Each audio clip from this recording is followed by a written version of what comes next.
Some of boxing's biggest names were front and center on Cinco de Mayo weekend, and that became a problem when the fight sucked. So let's take a look now at what we can expect from some of these fighters, some of the key fighters from Cinco de Mayo weekend in the fights to make coming off of those bouts.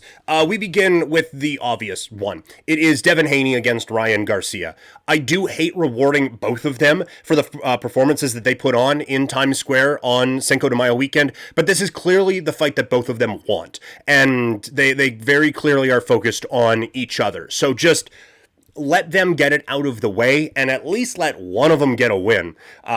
This is, I would suggest, must win. Honestly, probably must win for both of them when you are looking at where their careers are at. And it's tough to market a fight that way when you have, hey, look, really get excited about these fights. But one of them probably isn't going to be relevant again. But you look at Haney.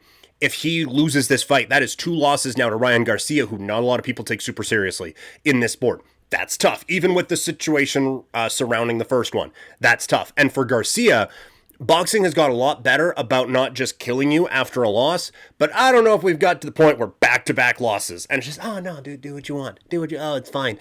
So to keep the career on track, this would be a gigantic fight for both of those guys. It is just unfortunate that we get to it in the route that we do. Not to be lost in this, but Rolly Romero coming away with the win in the fight against Ryan Garcia. I thought he did what he needed to do to show that he is a high-level fighter, and so I think you put him in there with someone who kind of did the same, and that's Steve Claggett. Shout out the Calgary kid. But I think that Claggett, he gets a high-level opportunity a little bit ago and shows that he deserves to be on that stage. And now Rolly gets the win, and Claggett didn't. But I think that these are both guys who were put in spots basically to have the guy who they are fighting have a showcase.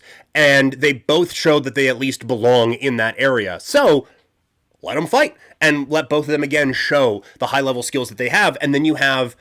honestly, the hope would be 2 high-level contenders coming out of it, but certainly one coming out of that with a win. Teofimo Lopez, I have him against George Kambosos Jr. It is the one that got away for Teofimo, and I think that this is basically the only way to go for Lopez right now. There isn't a whole lot left for him at 140 pounds, and the big fights aren't all that interested in him at 147. That they're worried about kind of unifying the belts right now and taking care of that. And so for any of them to accept a fight against a 140-pound title challenger or a title holder, it doesn't really interest a lot of them. At least it seems from some of the comments. Now, a lot of that is negotiating and all of that, but I do think that this is at least one box that Teofimo has to check off before he can move up into a title picture at a different weight class. Moving on to the fights that happened the next night, Canelo, the only one we want to talk about, and again, this one's kind of made for us. I would say him against Terence Crawford. Again, that's the fight that everyone has been talking about. It is the fight that we need. It is time for there to be a high-level guy across from Canelo, and we can, even if it is a high-level guy who is probably better suited 2 weight classes down from him, it is time to have just a skilled fighter across from Canelo again, because this is, as someone who has defended him a lot, this is a few fights in a row now where it's getting ridiculous. So let's get a pound-for-pound great in there across from him. And for Naoya Inoue, the one who didn't disappoint on Cinco de Mayo weekend, I have him against Angelo Leo. I think it's time for Inoue to venture up again. Now, Leo is facing Tomoki Kameda. I think that is happening later this month.